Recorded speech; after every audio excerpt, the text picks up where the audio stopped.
2024 October 2వ తేదీన మహాలయ అమావాస్య రాబోతుంది. భాద్రపద అమావాస్యకే మహాలయ అమావాస్య అని పేరు. ఈరోజే సూర్యగ్రహణం కూడా ఏర్పడబోతుంది. ఇది మనకు కనిపించదు, కానీ ఈ గ్రహణం ఎఫెక్ట్ మన మీద ఉంటుంది. ఇలా అమావాస్య సూర్యగ్రహణం కలిసి వచ్చిన రోజున 2 నిమ్మకాయలతో ఇలా చేస్తే చాలు, 60 నిమిషాల దరిద్రం అంతా కూడా పోయి ధనం దూసుకు వస్తుంది, కనుక వర్షం కురుస్తుంది. అంతేకాదు మీ జీవితం అద్భుతంగా మారిపోతుంది. కాబట్టి ఈరోజు 2 నిమ్మకాయలతో అందరూ ఈ పరిహారం చేసుకోండి. ఈ పరిహారం వలన మనకంతా మంచి జరుగుతుంది. మీ ఇల్లంతా కూడా ఐశ్వర్యంతో నిండిపోతుంది. ఇంటి పరంగా ఉండే ఇబ్బందుల నుండి బయటపడగలుగుతారు. అన్ని రకాలుగా కలిసి వస్తుందని శాస్త్రాలు కూడా చెప్తూ ఉన్నాయి. మనకు ప్రతి నెలలో అమావాస్య వస్తుంది, కానీ అమావాస్య చాలా శక్తివంతమైనది. ఎందుకంటే ఈ అమావాస్య సూర్యగ్రహణంతో కలిసి వస్తున్నది. ఈ అమావాస్య అతీంద్రియ శక్తులతో కలిసి వస్తుంది కనుక తప్పకుండా ఈ పరిహారం ఆచరించండి. నిమ్మకాయ ఎన్నో రకాల దుష్ట శక్తులను, నెగిటివ్ ఎనర్జీని లాగేసుకుంటుంది. నిమ్మకాయకు మన కష్టాలను తొలగించే శక్తి ఉంది. మన జీవితాన్ని అద్భుతంగా మార్చేసే శక్తి కూడా ఉంది. అందుకే పరిహార శాస్త్రంలో నిమ్మకాయకు ఎంతో ప్రాధాన్యతనిచ్చారు. నిమ్మకాయతో ఎటువంటి పరిహారాలు చేసినా అద్భుతమైన ఫలితాలు వస్తాయి. కాబట్టి ప్రతి ఒక్కరు కూడా సూర్యగ్రహణంతో కలిసి వస్తున్న ఈ అమావాస్య రోజున తప్పకుండా నిమ్మకాయ పరిహారం చేయండి. మరి ఆ పరిహారం ఎలా చేయాలి, ఎలా చేస్తే 60 నిమిషాల్లో ఫలితం వస్తుందనే విషయం ఈ వీడియోలో వివరంగా తెలుసుకుందాం. ఫ్రెండ్స్, ఫస్ట్ అయితే ఈ వీడియోకి ఒక లైక్ కొట్టి అలాగే మా ఛానల్ని కూడా సబ్స్క్రైబ్ చేసుకోవడం మాకు సపోర్ట్ చేయండి. అమావాస్య రోజు సాయంత్రం 6 దాటిన తర్వాత ఎప్పుడైనా సరే ఈ నిమ్మకాయ పరిహారం చేసుకోవచ్చు. ఎప్పుడు చేసిన అద్భుతమైన ఫలితాలే వస్తాయి. చాలామంది ఇల్లు కలిసి రావటం లేదని, ఇంట్లో అనేక రకాల కష్టాలు వస్తూ ఉన్నాయని, అప్పుల బాధలు అధికంగా ఉన్నాయని, ఇంట్లో మనశ్శాంతి లేదని, పిల్లలు మాట వినటం లేదని, భార్య లేదా భర్త మాట వినటం లేదని, ఇంటిపై నరదిష్టి, అందరూ మిమ్మల్ని చూసి కుళ్ళుకుంటున్నారని, జరఘోష వలన ఆ ఇంటికి దరిద్రం పట్టిందని బాధపడేవారు, అప్పులున్నాయని, ఆర్థిక సమస్యలు ఉన్నాయని బాధపడేవారు, ఇలా మీకు ఏ సమస్యలు ఉన్నా సరే ఈ నిమ్మకాయ పరిహారం చేసుకోండి. ఈ ఒక్క పరిహారంతో మీ జీవితంలోని అన్ని సమస్యలు పోతాయి. మీ జీవితం సెట్ అయిపోతుంది. మీ జీవితం అద్భుతంగా మారిపోతుంది. మీ ఇల్లు మీకు అనుకూలంగా మారుతుంది. నరదిష్టి, నరఘోష, జనఘోష అన్నీ కూడా పోతాయి. ఆర్థిక సమస్యలన్నీ కూడా పోతాయి. అప్పుల బాధలు పోతాయి. గొడవలు తగ్గుతాయి. పిల్లలు మీ మాట వింటారు. ఇంటి పరంగా కూడా మీకు కలిసి వస్తుంది. అమావాస్య రోజు అందరూ ఏదో ఒక పరిహారం చేసుకుంటూ ఉంటారు, కానీ మీరు ఈ పరిహారం చేయవలసిన అవసరం లేదు. ఈ ఒక నిమ్మకాయ పరిహారం చేసుకుంటే చాలు, మీకు అంతా మంచి జరుగుతుంది. ఈ పరిహారం అన్నిటిలోకెల్లా బెస్ట్ పరిహారం. సాయంత్రం 6 తర్వాతే ఈ పరిహారాన్ని చేయండి. అసలు ఏం చేయాలి అంటే ఏమీ లేదు. ముందు ఈరోజు 2 నిమ్మకాయలు సిద్ధం చేసుకోండి.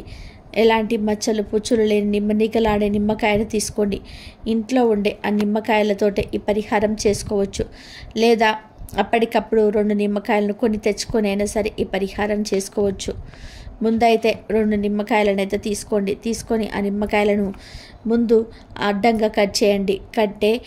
ఒక నిమ్మకాయను పిండేసి ముక్కలుగా కట్ చేయండి. మొత్తం 4 ముక్కలు వస్తాయి కదా. ఆ నిమ్మకాయ ముక్కల మీద చిటికెడు పసుపు మరియు కుంకుమను చల్లండి. ఆ తర్వాత 8 లవంగాలను కూడా తీసుకోండి. ఆ లవంగాలను ఒక్కొక్క నిమ్మకాయ ముక్కకు 2 చొప్పున మొత్తం 4 నిమ్మకాయ ముక్కలకు చేయండి. ఎందుకంటే లవంగాలు గొప్ప శక్తులను కలిగి ఉంటాయి. అందులోనూ అమావాస్య రోజు లవంగాలకు నిశక్తులు వస్తాయి. ఈ లవంగాలు నెగిటివ్ ఎనర్జీని తొలగించగలదు, పాజిటివ్ ఎనర్జీని అట్రాక్ట్ చేయగలదు, మీకు ఉండే కష్టాలను, నరదిష్టిని తొలగించగలదు, మీ జీవితాన్ని అద్భుతంగా మార్చగలదు. అంతటి శక్తి లవంగాలకు ఉంది కనుక లవంగాలను నిమ్మకాయ ముక్కలకు ఉంచండి. అలా గుచ్చటం వలన నిమ్మకాయల్లోని అతీత శక్తులు కూడా యాక్టివేట్ అవుతాయి. ఆ తర్వాత నిమ్మకాయ ముక్కలకు కొంచెం ధూపం చూపించండి. అంటే సాంబ్రాణి పొడితో సాంబ్రాణి పుల్లలతో కానీ ధూపం చూపించేయండి. ఆ తర్వాత ఈ 4 నిమ్మకాయ ముక్కలను జాగ్రత్తగా మీ చేతిలో పట్టుకొని ఒక్కసారి ఇల్లంతా తిరగండి. Bedroom, store room, hall, kitchen ఇలా ఇల్లంతా తిరిగేయండి. తిరిగేటప్పుడు మాకు వచ్చిన దరిద్రం అంతా కూడా పోవాలి, మా ఇల్లు మంచిగా మారాలి, మా ఇంట్లో వారందరూ కూడా ఇలాంటి గొడవలు పడకుండా సఖ్యత కలిగి ఉండాలి, మా అప్పులని తీరిపోవాలి, ఆర్థిక సమస్యలు పోవాలి, ధన సంపాదన పెరగాలి అని మనస్ఫూర్తిగా సంకల్పం చెప్పుకోండి. అలా సంకల్పం చెప్పుకుంటూ ఒకసారి ఇల్లంతా తిరిగేసిన తర్వాత ఒక నిమ్మకాయ ముక్కను తీసుకొని వెళ్ళి వంటగదిలో గ్యాస్ పొయ్యి కింద పెట్టండి. ఇంకొక నిమ్మకాయ ముక్కను తీసుకొని వెళ్ళి హాల్లో ఎవరికి కనిపించని చోట పెట్టండి. ఇంకొక 2 నిమ్మకాయ ముక్కలు మిగులుతాయి కదా, ఆ 2 నిమ్మకాయ ముక్కలను తీసుకొని వెళ్ళి మీ ఇంటి బయటకు వచ్చేయండి.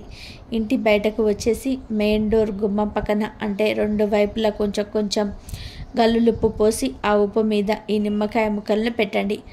ఇంట్లో వంటగదిలో హాల్లో పెట్టిన నిమ్మకాయ ముక్కల కింద ఏమీ వేయాల్సిన అవసరం లేదు.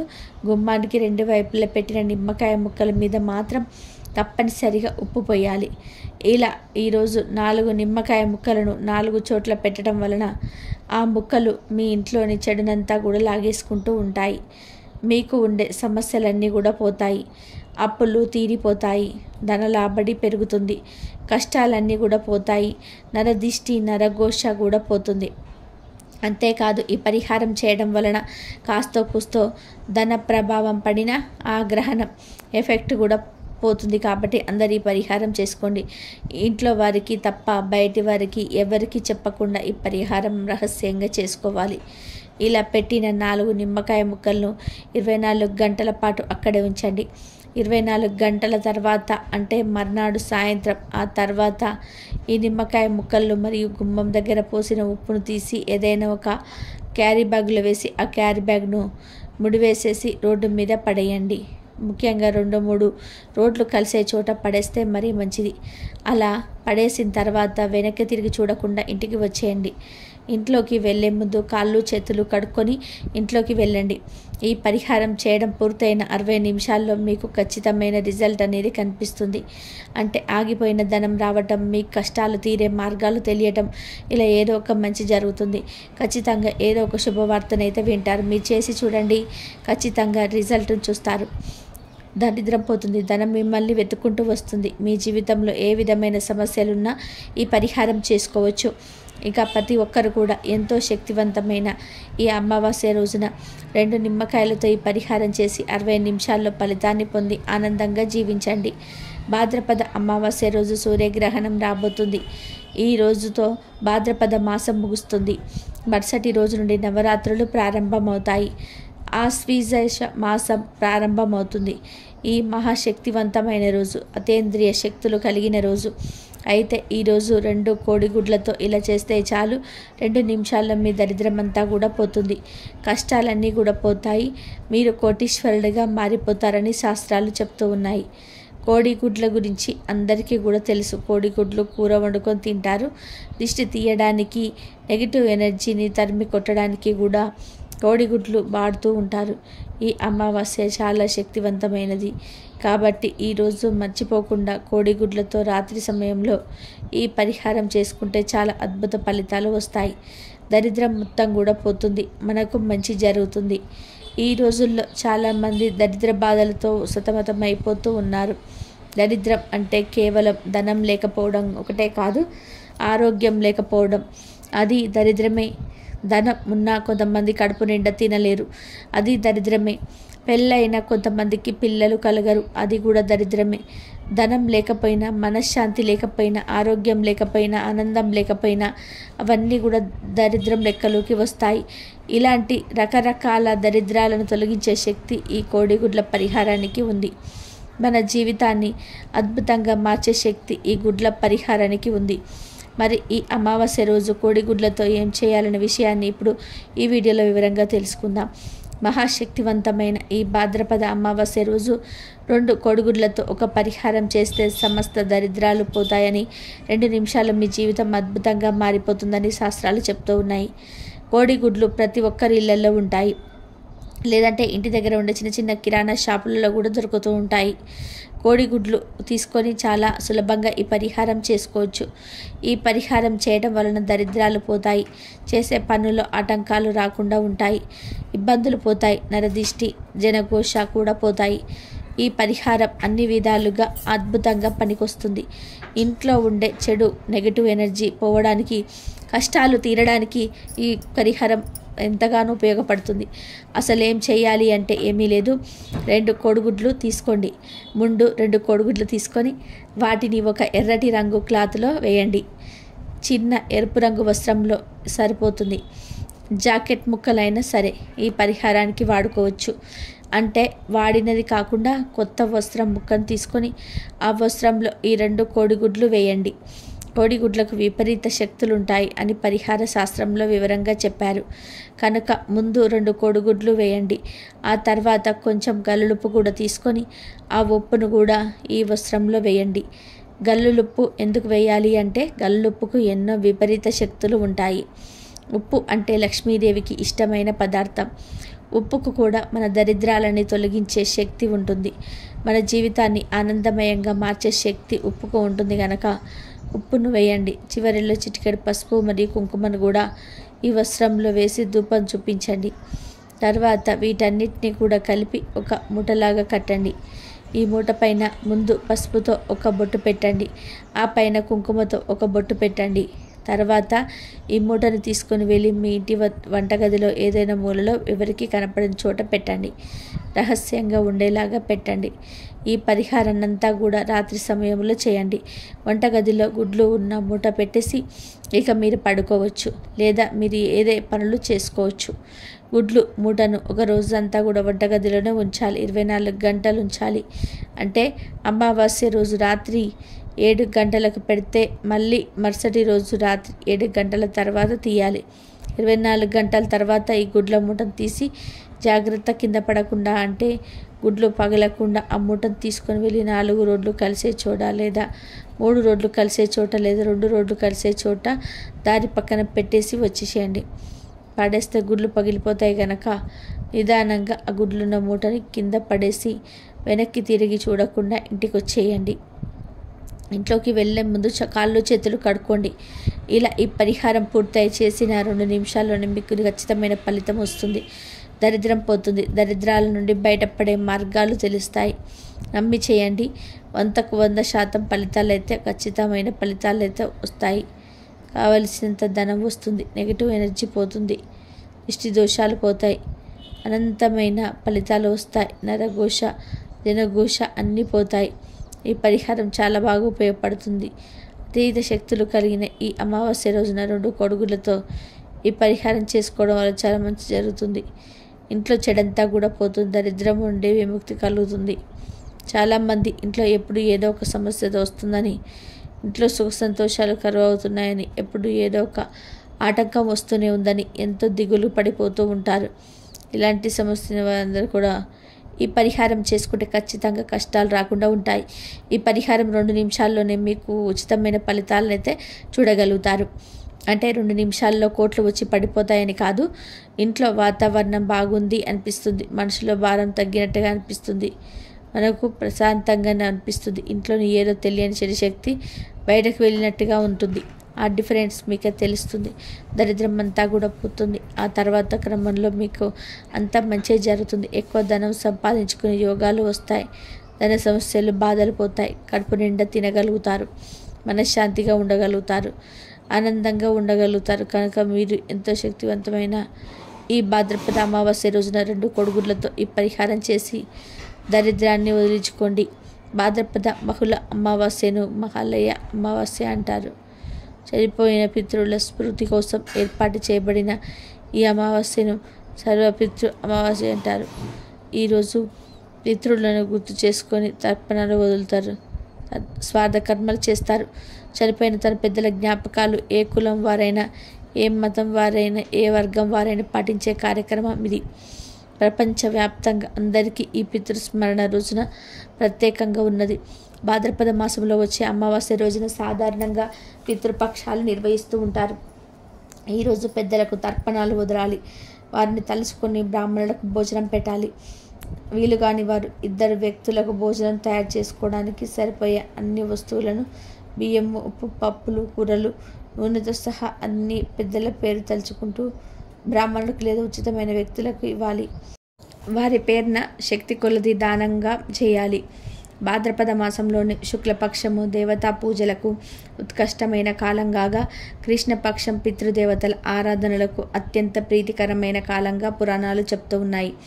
భాద్రపద మాసంలోని కృష్ణపక్షం పితృదేవతలకు అత్యంత ఇష్టమైన కాలం కాబట్టి దీనికి పితృపక్షం అని పేరు. ఈ పక్షానికి మహాలయ పక్షం అని కూడా పేరు. ఈ పక్షం శుభకార్యాలకు ఈ పక్షం ముగిసే వరకు ప్రతిరోజు పితృదేవతలకు తర్పణము, శ్రాద్ధ విధులను నిర్వర్తిస్తారు. కుదరని పక్షంలో తమ పితృదేవతలు ఏటి నాడు వృద్ధి చెందారో ఆ పక్షంలో వచ్చే అదే తిథి నాడు శ్రాద్ధం లేదా నిర్వర్తిస్తూ ఉంటారు. లేదా ఒక మహాలయ అమావాస్యకైనా సరే చేసి తీరాలి. ఈ మహాలయ అమావాస్య గురించి పురాణాలు కూడా ఒక కథ ఉంది. కురుక్షేత్ర సంగ్రామం ముగిసిన తర్వాత యుద్ధంలో మరణించిన వీరులందరూ కూడా వారి వారి పాపపుణ్యాలంగా స్వర్గ నరకాలకు చేరుకుంటారు. వారిలో అత్యంత దానశీలిగా పేరు పొందిన కర్ణుడు స్వర్ణలోకానికి వెళ్తూ ఉండగా మధ్యంలోనే ఆకలిగా దప్పికగా అనిపించింది.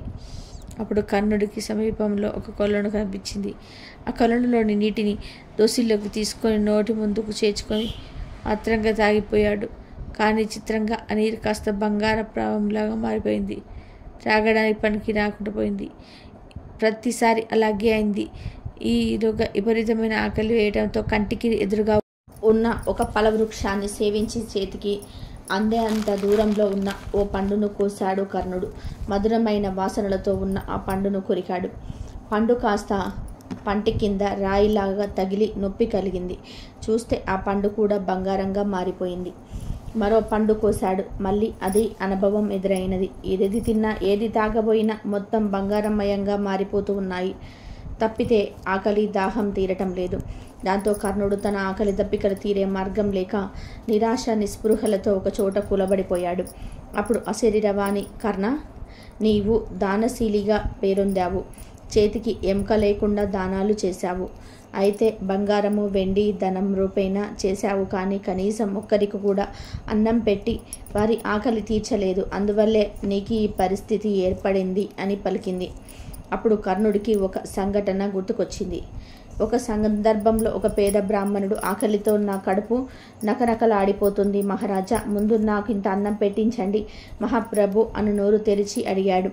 అప్పుడు అపార ధనవంతుడను అంగరాజ్యాధిపతినైన నేను పేద సాధకులకు అన్నం పెట్టి పంపితే వారు నన్ను చులకనగా చూస్తారేమో, ఆ విషయం నలుగురికి తెలిస్తే నవ్వుకుంటారేమో అని అహంకరించి సేవకులతో సంచెడు బంగారు నాణాలను తెప్పించి అతని వీపు మీద పెట్టించడంతో ఆ బరువును మొయ్యలేక అతను అక్కడే చతికిల పడడం తాను తిరస్కారంగా చూసి భటుల చేత ఆ పేదవాడిని గెంటించటం గుర్తొచ్చింది. బంగారము, వెండి, ధనం, వజ్ర వైడూర్యాలు దానం చేయటమే గొప్ప. వాటిని దానం చేయటబట్టే కదా తనకు దాన కర్ణుడనే పేరు వచ్చింది. అన్నం మెతుకులంటే ఎవరైనా పెడతారు. ఇక తన గొప్పేముంది అని ఆలోచించాడు. కానీ ఆకలన్న వాడికి ముందు అన్నం పెట్టి కడుపు నింపటం కనీస బాధ్యత అని గుర్తించలేదు. దాని పర్యవసానం ఇంత తీవ్రంగా ఉంటుందనుకోలేదు. బతికి ఉండగా చేయలేని అన్నదాన కార్యక్రమాన్ని ఇప్పుడు ఎలా అమరపరచగలడు? కర్తవ్యం ఏమిటి అని కర్ణుడు ఆలోచించగా తన తండ్రి అయిన సూర్యదేవుడు గుర్తొచ్చాడు. అప్పుడు కర్ణుడు వెంటనే సూర్యుడి వద్దకు వెళ్ళి జరిగిన విషయమంతా కూడా వివరించి పరిపరి విధాలుగా ప్రాధేయపడ్డాడు. అప్పుడు సూర్యుడు తన రాజైన మహేంద్రుడికి విన్నవించాడు. చివరికి దేవతలంతా కూడా కలిసి ఆలోచించుకొని కర్ణుడికి ఒక అపురూపమైనటువంటి అవకాశం ఇచ్చాడు. అదేమంటే సశరీరంగా భూలోకానికి వెళ్ళి అక్కడ ఆర్తులందరికీ కూడా అన్న సంతర్పణ చేసి తిరిగి రమ్మన్నారు. దాంతో కర్ణుడు భూలోకానికి వెళ్ళి అన్న సంతర్పణ చేశాడు. పితృలకు తర్పణాలు వదిలి తిరిగి స్వర్గానికి వెళ్ళాడు. ఎప్పుడైతే అన్న సమారాధనతో అందరి కడుపులు నింపాడో అప్పుడే కర్ణుడికి కూడా కడుపు నిండిపోయింది. ఆకలి తీరింది, దప్పిక తీరింది. కర్ణుడు భూలోకంలో గడిపి తిరిగి స్వర్గానికి వెళ్ళిన ఈ పక్షం రోజులకే మహాలయ పక్షం అని పేరు. ఈ మహాలయ పక్షంలో చివరి రోజే మహాలయ అమావాస్యగా పిలుస్తారు. భాద్రపద మాస అమావాస్యను మహాలయ అమావాస్య అంటారు. ఇది అద్భుతమైన పర్వదినం అని శివపురాణం కాళికా పురాణంలో పేర్కొన్నారు. పూర్వం ఈ భూమి మీద జనం పుట్టడమే కానీ మరణించిన వారు కాదు. మరణం ఉండేది కాదు. దానితో భూభారం అంతకంతకు పెరగసాగింది. ఎంత వయసు వచ్చినా జనాలకు మరణం లేక జనాభా విచ్చలవిడిగా పెరిగిపోయింది.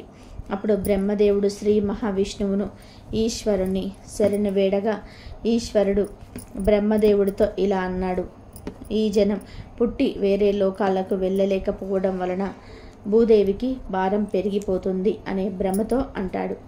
దానికి బ్రహ్మదేవుడు, ఓ ఈశ్వర, మీరే ఈ సమస్యకు పరిష్కారం చెప్పండి అని కోరుతాడు. అప్పుడు ఇదే భాద్రపద అమావాస్య రోజు అనగా మహాలయ అమావాస్య రోజు ఈశ్వరుడి నుదుటి నుండి ఒక నల్లటి భయంకర ఆహారం ఒక స్త్రీ పుట్టుకొస్తుంది. ఆ స్త్రీయే మృత్యుదేవత. ఆ మృత్యుదేవత ఈశ్వరుడితో ఇలా అంది: తండ్రి ఈశ్వర, నన్ను ఏం చేయమంటావు? నా కర్తవ్యం ఏమిటి అని అడుగుతుంది. దానికి ఈశ్వరుడు, ఈ రోజు నుంచి బ్రహ్మదేవుడు నీకు తండ్రి. బ్రహ్మదేవుడు ఏం చెప్తే అది చెయ్యి అని అంటాడు. అప్పుడు బ్రహ్మదేవుడు ఆమెను తన పుత్రికగా స్వీకరించి ఆమెతో ఇలా అంటాడు: ఓ మృత్యుదేవత, నా సృష్టిలో చిన్న పొరపాటు జరిగింది. జనాన్ని నేను పుట్టిస్తూ ఉన్నాను, కానీ చంపటం లేదు. ఈ రోజు నుండి నువ్వు జనాలను సంహరించు. వారు ఎంతకాలం బ్రతకాలో నేను వారి నుదుటిన రాస్తాను. ఆ ఆయువు తీరగానే వారి ప్రాణం తీసేయి. అలా ప్రాణాలు తీసి పాపాలు చేసిన వారిని నరకానికి పంపు, పుణ్యాలు చేసిన వారిని స్వర్గానికి పంపు, ఉత్తముల్ని మా లోకానికి పంపు అనగానే మృత్యుదేవత ఇలా అడుగుతుంది: ఓ బ్రహ్మదేవ, మనుషుల్ని చంపడం నా వల్ల కాదు. అలా చంపితే అందరూ నన్ను తిట్టుకుంటూ ఉంటారు. అందరి శాపనార్థాలు నాకు తగులుతాయి. ప్రాణాలు తీసే ఈ పనిని నేను చేయలేను అంటుంది. దానికి బ్రహ్మదేవుడు, ఓ మృత్యుదేవత, ప్రాణాలు తీయడం వలన నీకు ఎటువంటి పాపము అంటదు. సృష్టికర్తలమైన మేమే నిన్ను ఆజ్ఞాపిస్తున్నాము. ఇది సృష్టి ధర్మం అంటాడు. అయినా మృత్యుదేవత వినదు. అప్పుడు బ్రహ్మ, ఇది నీ కర్తవ్యం. నిన్ను పుట్టించింది ఈ పని కోసమే. నువ్వు తప్పకుండా ఈ పని చెయ్యాలి అని ఆజ్ఞాపిస్తాడు. అప్పుడు మృత్యుదేవత కళ్ళల్లో నుండి కన్నీరు వస్తాయి. వాటిని బ్రహ్మదేవుడు దోసిట పట్టుకొని ఈ భూమి మీద చల్లుతాడు. అందులో నుండి భయంకరమైన నిమిక్తువులు పుట్టుకొచ్చాయి. అప్పుడు బ్రహ్మ మృత్యుదేవతతో ఇలా అంటాడు: నిమిక్తువులు వెళ్ళి ప్రజలను పట్టుకుంటాయి. అప్పుడు ప్రజలు చస్తారు. నువ్వు వారి ప్రాణం తీయి, నిన్ను ఎవరు తిట్టరు అంటాడు. ఈ నిమిక్తులే రోగాలు, కారకాలు. ఒక వ్యక్తి చనిపోతే ఏదో ఒక కారణం, అంటే ఒక రోగం రావటం, ప్రమాదం జరగడం, ఒకరినొకరు కొట్టుకోవడం, వారికి వారు ఆత్మహత్యలు చేసుకోవడం, ఇలా ఏదో ఒక కారణం జనాలకు తెలుస్తుంది. ఫలానా కారణం వలన చనిపోయారని అనుకుంటారు. కానీ నీపై నెపం ఉండదు. నిన్ను ఎవరు నిందించరు. నీకు ఎటువంటి ఇబ్బంది ఉండదు. కాబట్టి మృత్యుదేవత నీ కన్నీళ్ల నుండి పుట్టిన నిమిక్తువుల వలన నీకు ఎలాంటి నిందలు రావు అంటాడు.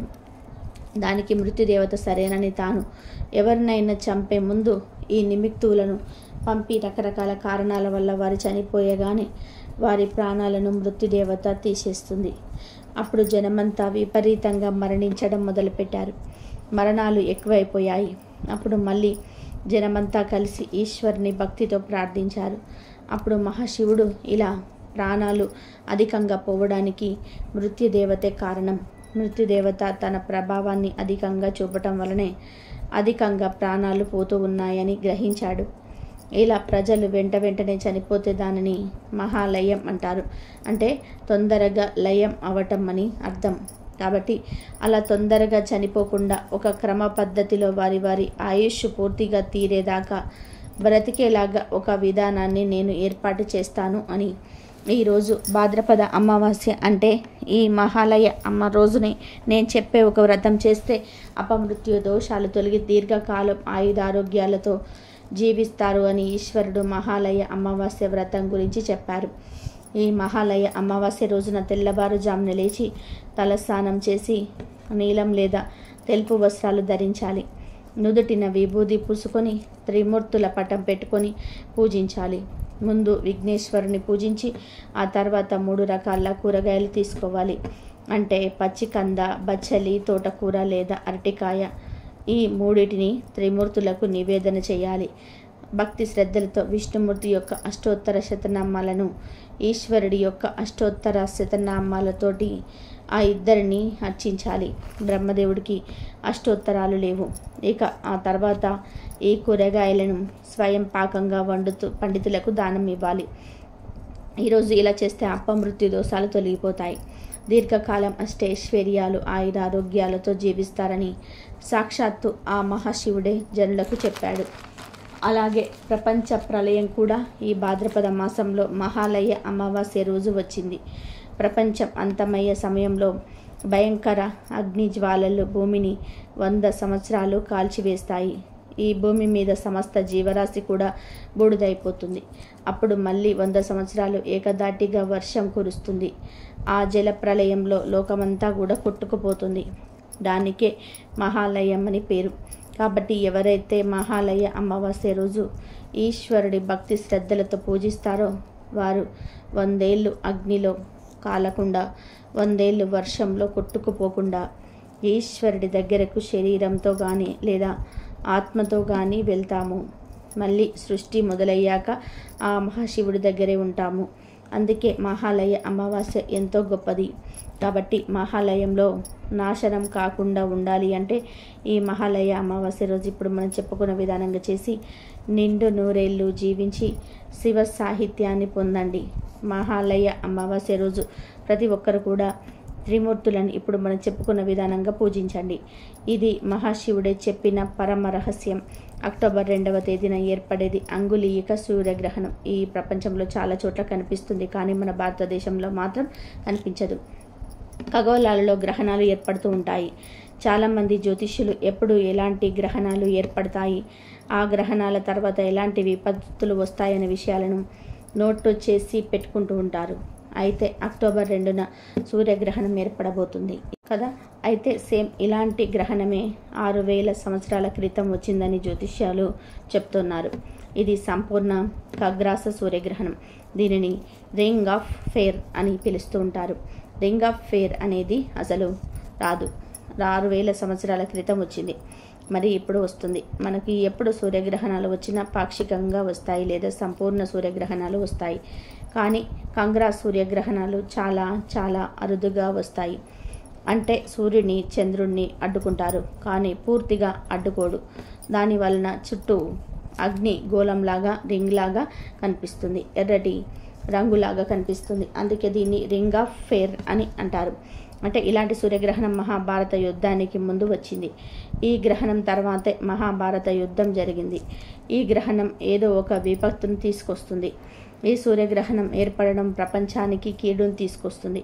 ప్రపంచ యుద్ధాలు జరుగుతాయి. ఈ విషయాన్ని పురాణాల్లో, ఋగ్వేదాలలో కూడా చెప్పారు. ఇలాంటి గ్రహణం వచ్చినప్పుడు భూమి రక్తంతో తడుస్తుంది. భూమిపై ఎర్రటి పువ్వులు చిగురిస్తాయని ఋగ్వేదం చెప్తుంది. అందులోని సూర్యగ్రహణం మహాలయ అమావాస్యతో కలిసి వస్తుంది.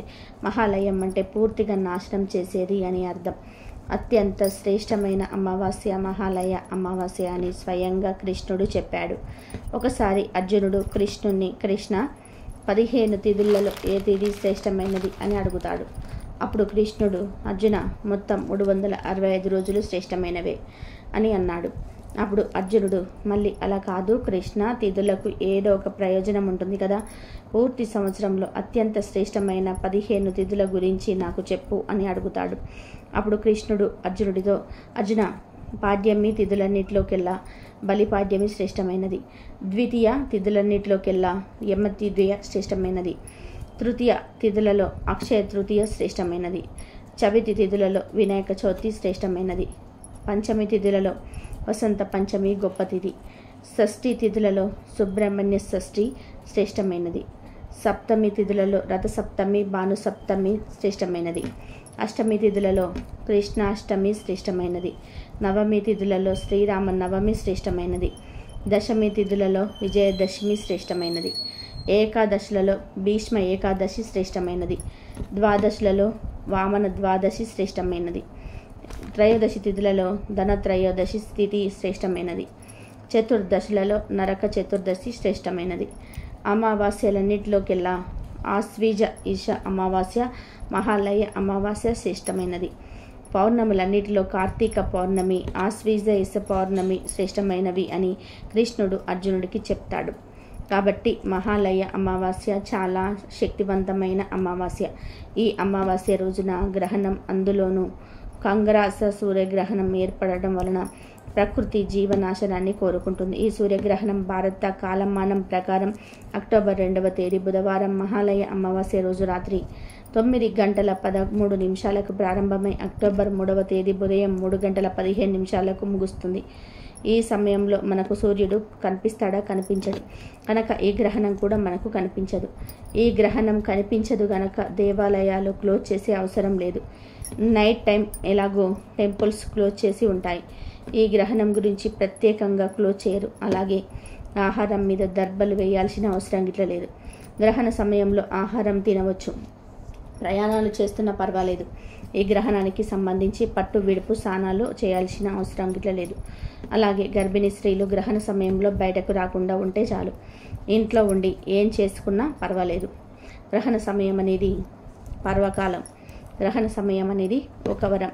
కనుక గ్రహణ సమయంలో మంత్ర జపం చేసుకోండి, సూర్య ఆరాధన చేయండి.